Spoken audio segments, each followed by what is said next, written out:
ભરૂચમાં શાળામાં બાળકોને ફૂડ પોઈઝનિંગની અસર જોવા મળી। જવાહર નવોદય વિદ્યાલયમાં બાળકોને ફૂડ પોઈઝનિંગ થયું। 18 જેટલા બાળકોને ફૂડ પોઈઝનિંગની અસર થઈ। ઝાડા ઉલટી થતા મેડિકલ તપાસ કરવામાં આવી। બાળકોને અપાયેલા ખોરાકના નમૂના લેવામાં આવ્યા છે। આરોગ્યની ટીમે શાળામાંથી પાણીના નમૂના લીધા। શાળાના ઇન્ચાર્જ આચાર્યએ ઘટના દબાવવાનો પ્રયાસ કર્યો।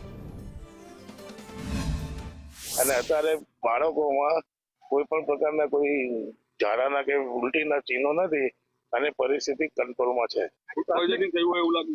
હા, પ્રાથમિક સારવારમાં અમે જ્યારે રૂબરૂ વિઝિટ કરી હતી તો જે સાઇન સિમ્ટમ્સ છે અને જે પરિસ્થિતિ રસોડાની હતી તેના પરથી એવું અનુમાન કરી શકાય કે ફૂડ પોઈઝનિંગના કેસો છે।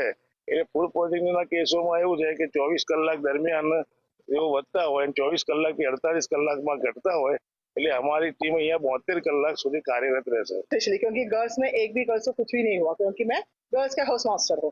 तो गर्ल्स में कुछ भी नहीं हुआ है, गर्ल्स एकदम फिट एंड फाइन है। Yes sir. और बॉयज में क्या है, कभी कभी ये लोग लापरवाही करते हैं। और बॉयज का मेन प्रॉब्लम है कि बॉयज के पेरेंट्स बहुत सारा नाश्ता लेके आते हैं, तो नाश्ता लेके आने के बाद ये लोग वही खाते हैं, पुराना खाना खाते हैं।